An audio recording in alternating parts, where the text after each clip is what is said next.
Hello, good people. Yes, thanks for joining us. It's still your program, Point Blank. And today on Point Blank, we shall be taking a look at the political situation in our country, particularly as regards to Ogun State. There are issues coming up, issues springing up. And you know, the politicians are not leaving any stone behind. They are really getting prepared and strategizing to ensure that at least come 2019, when the elections will start, they have a hedge above the rest of their counterparts. And so today on Point Blank, we shall be taking a look at politics. Joining me to discuss this day is Apostle Abiodun Sanyaolu from Ogun Central Senatorial District of Ogun State. Permit me, therefore, to welcome Apostle Abiodun Sanyaolu to the studio. Thanks for joining us, sir, and you are welcome. Thank you. All right, and today it's a no-holds barred. You're free to express your opinion the way it appears to you. All right, so viewers at home would want to hear me ask this question. Politics here and there, politicians springing up, the new ones coming up. Politics, is it truly that you cannot be sincere? Is it a field meant principally for those who cannot be objective and who cannot say the truth as it appears? Let me say that that assertion is not correct. Even some people do say that politics is a deceit. It is totally wrong. Some even school of thought says you cannot be a good Christian and be a politician. It is totally not right. I have been in politics for quite some time. And I can tell you, even in some positions that I have held in the past, people can still see it very clearly in me that this is a honest man and a man of God. Yes, in politics, there are so many deceits there. But let me say it very loud and clear to everybody that politics is not deceit. Politics is a sort of administration under democracy. And the general definition for democracy is government of the people, by the people, for the people. The constant word there is the people. And when we are talking about the people, community, there are different segments of people in the community. Even in our natural day-to-day activities, you meet honest people. You meet dishonest people. You meet people that are very reliable, that you can say, oh, his word is bond. It's like when we are talking about some careers, some people will say, if you marry a nurse, a doctor, that she will not be faithful. But within the nurses, there are so many people that are very, very hardworking and honest. Even if you look, for instance, I'm a chartered accountant. If you look at our professions, there are good accountants. There are bad accountants. Take the church, for instance, again. There are so many people in the church. There are some pastors that are fake. There are some pastors that are real true servants of God. Committed ones. Committed ones. There are even members of the church that they are very good, but there are so many that are not good. So when we talk of deceit or act of being dishonest, is everywhere. Again, the kind of government you vote for is what you will get. And I would let you know this, that the type of government that we have is a function of what the people believe in. So in a nutshell, politics does not mean deceit. In politics, what you do most of the time is to breach agreement. like what is happening now, politicians are everywhere, telling people, even those without manifesto will still go around and tell electorates, vote for me, vote for me. At the end of the day, the electorate will queue behind them on the election day, giving them the mandate. But at the end of the day, you realize that politicians will disappoint. Why do you always disappoint politicians? Thank you, Mr. Moderator. There are so many reasons why politicians, why they default in their promises. First, a lot of our people, they believe and listen more to deceit. What you want is what you will get. Number two, a lot of people worship money. We'll come to that. They see money as the, even when you come from anywhere, they say, oh, okay, kilobade, what's the ultimate? Where is the money? And the third reason is that when you are not sincere with candidates, when you screw them and you force them to part with money and they are desperate, how will they come back to say, I've given you a promise? That's the problem. The problem is that the orientation too must change. Can you imagine this? The last election in Osun, the one before it in Ekiti, the one before it in Ondo, let's look at those three. Yes. I was in Ondo for a church program, and I was hearing politicians, Dibo, Kosebe, that's 5,000. In Ekiti, the same thing happened. Money, vote buying. In the last Osun, it was purely vote buying. Vote buying. How do you expect the people, the candidates, to be sincere with you when you have taken money? They have paid you up front. Paid you off. And I'm not saying it's the right thing, but the fact remains that dear Lowoko, dear Lowali, a little to the candidates, to the party, a little to the electorate. The kind of government that you vote for is what you will get. And that is the problem that we have in the country now. Can this trend, can it change? We're talking about vote buying. We have been talking about vote buying. Even in Ogun State in the recent time, even towards the primaries of all the political parties, there are just few of them that did not do much of this vote buying. But, you know, generally, almost every one of them got engaged in vote buying. Is this how the trend, is this how the development will continue in our society? And does it define democracy the way it is played in the advanced countries? This is a big question. This is a big question. There are two questions rolled in one. Yes. That will the trend continue this way? I will not say it will continue or it will not continue. It will stop at a time when the larger percentage of the electorates realize that once they sell their vote, they no longer have a right to promises made. And the thing baffles me so much, like in Osun, where the outgoing government is owing over 2 years' salary. And when the election came and I saw the result, I was wondering, is it the same Osun that they are complaining? That all the infrastructures are down, the civil servants are not paid, and you know the effect of not paying the civil servant? It affects everybody.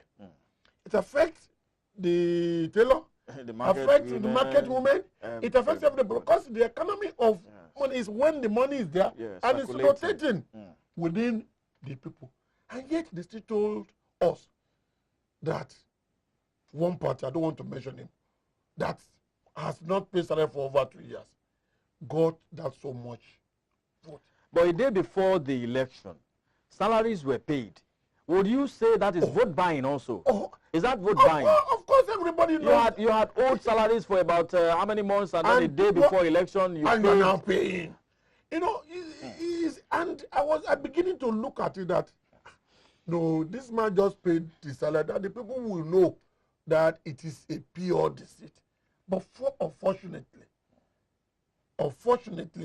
Mr. Moderator, we all know what happened. And I begin to look at it. I spoke to some people, and I look at it. What I could discover is that the level of poverty in Nigeria is so high that somebody was telling me that many women that are selling Boli, selling something, that their capital is no more than 5,000, 10,000. So if such people who, for instance, people who take money from Lapo, or they call, I don't know what they mean, and a guru, or Bomoli Lanta. So those, many of them, they take 10,000, 15, 20,000 to survive.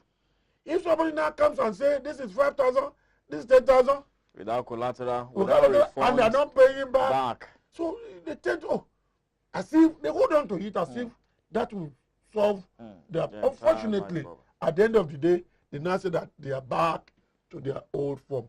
So poverty is endemic. It's a big disease. So to your question, until when the people realizes that this 5,000, 10,000 won't take them nowhere, and that's when that trend will change. Okay. And you ask if that's the way it happens in the developed countries. It is not so. They are so developed. And let me even also tell you the time when this trend will change in Nigeria. That's when you and I, the elite, will take part in our elections. I'm telling you this one. The larger percentage of the people that vote in Nigeria are the poor people. People that they could buy with 2,000, 5,000. Okay, look at somebody like you. If somebody gives you 10,000, in fact, it's no money.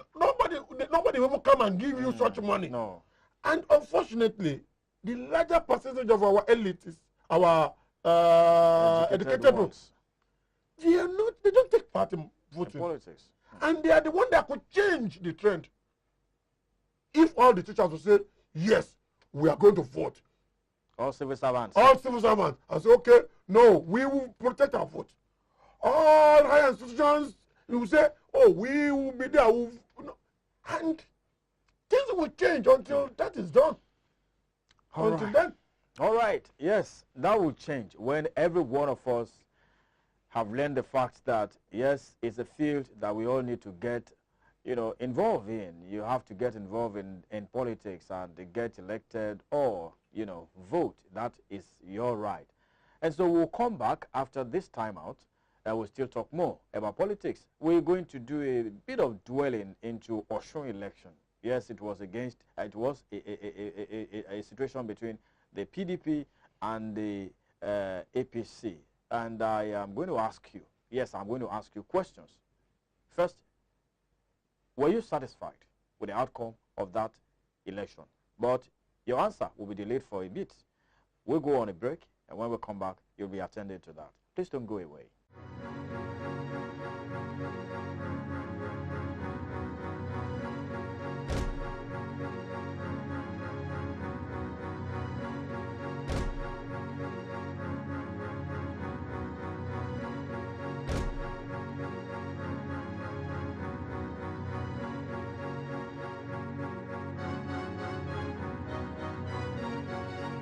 Welcome back to the program Point Blank, and today I am hosting our senatorial candidate for Ogun Central Senatorial District of Ogun State, aspiring to go to the Senate to represent these people of Ogun Central, of the Ogun Central of Ogun Federal Constituency come 2019 general election in person of Apostle Abiodun Sanyaolu. And we have been talking generally about politics. But now, before we went on that break, we were going to take a look at Ogun election. It was the most recent. And I asked him before we went on the break of his own opinion concerning that election, whether he was satisfied with the outcome of the election, the result. And on that, I'm going to welcoming back to the second part of this program. Apostle, yes, you can attend to my question now. The result that was announced by INEC in Osun, as you must have heard, is totally unacceptable to our own party, PDP, for two reasons. You will see that the election was declared inconclusive. Yes. All the elections that have been declared as inconclusive are the elections that PDP were on the way to victory. The reason was that the void votes is more than the difference between the first and the second candidate. It happened in Kogi, but because APC was a winning candidate, they declared the result. So the first is that the election should not have been declared inconclusive. The PDP candidate ought to have been declared the winner with his 535 votes above Oyetola of APC. You know, you can see it. If you look at it, you will see that APC was aided by INEC. Everybody saw it. It was very glaring. It was very clear. But INEC is an independent body. How independent is INEC? INEC, where we have a sister-in-law of Buhari as a federal commissioner in charge of election operations. So you are suspecting... Of course, everybody knows. You've heard it severally from all the parties. It was the cry. Now, just last week, they transferred the woman from election operation properly to, they call it welfare services. But she's still within the hierarchy of INEC. Let me ask you. For an election, for a body to be independent, should the president appoint his sister-in-law as a federal commissioner in an election where he... Is that established? Of course, everybody knows that. You know, this is... Look, that's why PDP and all the parties are crying out. And the only people who could save the situation is the people. What of the court of law? Don't you believe in the court of the rule of law? Look, the woman, yes, we are talking of moral ground. She has not committed any criminal case by being appointed. But we are saying, morally, is it right? All right, let's come back to Ogun State. How would you assess the recent primaries? Almost all the parties featured. PDP, APC, Labour, and the rest of them. What's your assessment? My assessment of all the primaries that came up, I don't know. I will only talk about what I see clearly in PDP under the leadership of Engineer Dayo Bayo, especially in Ogun Central. You can see it from the people that it was as if they were the one that decided that I should go and represent them. Many of them, they came. In fact, I was really surprised few days to the election, to my primary election. Right. Some people came for the, I think for the gubernatorial primary from Obafemode. They had an accident. Wow. They got wounded, their vehicle plumped into a trailer. And you can see plaster, bandage all over them. On the day of my own primary election, the people were still there. They came. They came. I was shocked. In fact, I nearly offended them. I said, why have you come? What have you come to do again? They came because of me. And I saw that. Say yes, my senator. We must be part of this. We want you to be there. I was shocked. Later, when they were going, about 4 of them, I said, okay, I gave them 10,000 to augment for their medical. You can see them, how happy they are. So generally, they were very, very happy. They were all bought into it. I don't know what happened in other parties, but from what we read, all right. In APC, of course, you know how divided, sharply divided they were. But that situation happens in PDP also. You are also divided. No, in PDP, I will tell you, there's a little difference between the PDP and the APC. Okay. In PDP, from day one, the Buruji Kashamu group, Right. under Engineer Dayo Bayo, were the authentic PDP ESCO ab initio. Maybe I should let you know this. Right. The first national convention of PDP last year, where the issue of caretaker, McAfee and Sheriff came about. Yes. There was only one executive in Ogun State, and that's the one led by Engineer Dayo Bayo. We were together. We did the World Congress, the local congresses, the state congress. It was at the national that there was crisis. Ogun State was one of the 30 states congresses that were approved by the national ESCO of PDP before the crisis in Port Harcourt. It was when we got to the Port Harcourt National Convention that Sheriff said he cancelled the National Convention. And some governors now said, oh, when we are already in Port Harcourt, you cannot cancel it. When Sheriff and his people left, McAfee people stayed back and appointed McAfee as the chairman of the Caretaker Committee. So there was litigation. They went up to the Supreme Court. And the Supreme Court said that the appointment of McAfee was legal. That was all. But midway, Ladi Adebutu, when they came back, started another group and said that this is our own ESCO.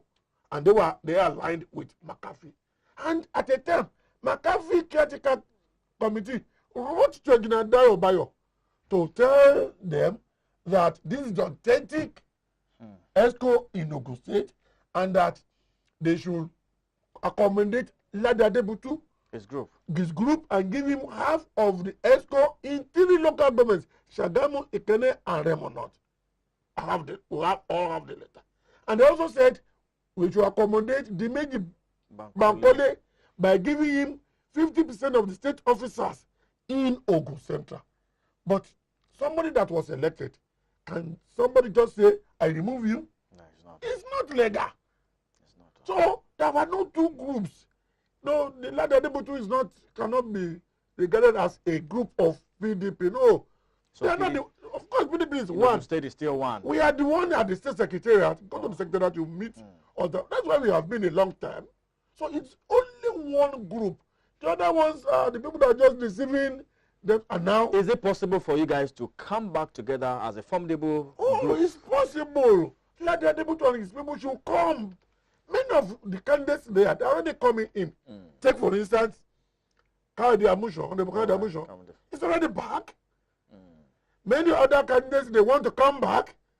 OKB came. You know, a lot of, because you have seen that they have gotten to the end of the road. And PDP is the party to beat in Ogun State, especially now that APC is in disarray. We don't even know who is the gubernatorial candidate of APC up to this moment. The form for the National Assembly will close tomorrow by God's grace. 18th. As at now, I can tell you, Amosu has gotten the INEC form. The Abiodun group has gotten the INEC form given to Senator Larry Tenji. Are they going to have 2 candidates? So in virtually all the National Assembly positions, they have two candidates as of today. All right, now let's look there elsewhere. Let's talk about Apostle Abiodun Sanyaolu. Your people asked for you to come around and represent them, maybe based on your past experiences, maybe based on your past appointments and the way you handle those officers. What's the difference? What is the difference you intend to make when you get to the office come 2019? Oh, there's so much difference that I want to make. First, I'm not unaware of the challenges that we have in the country now. And I open it up. The biggest challenge we have in politics of today is that there have been too much deceit in the past. People have come, we will do this, we will do that, we will do this, we will do that. And at the end of the day, they disappoint. Disappointed the people. I'm not unaware of that challenge. Again, I have seen that the National Assembly members are the real voice of the electorate. And the first thing that's going to be a big difference is that my consultation will be very regular. And it's going to be a two-way thing. Every four months, there will be a consultative meeting. Where I will come back to brief the people what is happening at the National Assembly and obtain their views. Yeah. And in taking their views, I'll also ask them if there's any other thing that they want me to discuss on their behalf. At the I'm just their voice. Yes. It's not because I'm the most. I'm to represent them. Yes. If they cannot come to the National Assembly, definitely, to say what they want to say, they must be able to say you it should represent them. So I'm not going to assume that this is what they want. I'll come back to them. All right. Regularly. All right. What do you want? What do you want me to go and say there? This is an issue that we're discussing there. What's your view? I will go back. Even if my view does not agree with the majority with that, I will should carry the vote. I will still present my view, and they will be hearing that our view is what I'm presenting there, not what I think. Okay. That is one. Then two, when you look at it, for many years past, until very recently, that Senator Buji Kashamu became a senator, we were not having an idea of what they call constitutional project is all about or how it is done. I cannot, let me open up to you that one day we got to Ijebubo to have a meeting and we saw motorcycles, several of them, transformer, sewing machines, generator, and all of us leaders was Oga, this is a big money you have spent. Oh, no, we had a big meeting. He said no, that he didn't buy them with his own money, that they were giving to him for constituency project. We were looking at where is the ones for Ogun Central and other places. I don't want to say that they have sold them, but we didn't see those things. I have seen that. And the second thing I intend to do is that to consult with the people on my consulting project. What do the people, what do they want? Let me give you a clear narration. If you have a house, you have 4 bedrooms flat, and you have television in each of these 4 rooms, but you don't have a fridge that is working. If somebody comes and give you a television, you won't value it so much. At all. But if he comes back and give you a fridge that you need, you appreciate. So in the same way, we need to ask the people, what exactly do they want? So I intend to also do that. All right. Not only that, the community development associations, they're the bedrock of democracy. But when you're talking of the people, we are talking of CDA. And in CDA, they don't take money from government. They use their personal money to do their money to do projects in their community. So I want to partner with the community because I know they should have a voice. While I was a commissioner for community development in Ogun State, that was under Otumbagwe Gadane. That was when we introduced a town meeting where the CDAs make suggestions to the budget of the state. They list the projects they want. Then the governor will look at it, this CDA, let's do this. Because that's what the community wants. So at the national level too, I intend to present a bill whereby the CDAs will be made so important. For instance, in the projects that government does, many contractors, they don't do the projects well. But if there's a law that says, if the government, or federal government does a project, the CDA must have a accepted and sign that it was properly done. Until when we return such things back to the people. Those are some of the things that I want to do. All right, because Apostle, we cannot exhaust the much you have, for real. I'm not speaking even about the cooperative. Because when you look at cooperative, what cooperative does in the life of people, civil servants, and if you see 10 civil servants that built a house, ask them. 7, 8 of them were aided by cooperatives. If you see 10 civil servants that bought cars, ask them. It's cooperative. It's cooperative. Why are we not strengthening cooperative? Why is the federal government not allocating some money to cooperative where we know that the money is safe and it will benefit the people? the people are saying you would have to come back on this show because we still have a lot to talk about. And so on this note, I'd like to say a very big thank you to you, Honorable Amin. Yes, Honorable, awaiting. Yes, Apostle Abiodun Sanyaolu. Apostle Abiodun Sanyaolu has served in Ogun State under the government of Governor Gbenga Daniel as our commissioner, and later he was the chairman of the Pilgrims Welfare Board in Ogun State, now aspiring to compete and contest and win the Ogun Central Senatorial District seat at the National Assembly. Thank you for coming. And this is how far we'll be able to go on the program today, point blank. And so you can join me very shortly next week for a fresh package of the program. My name is Kola Olaleye. Bye for now.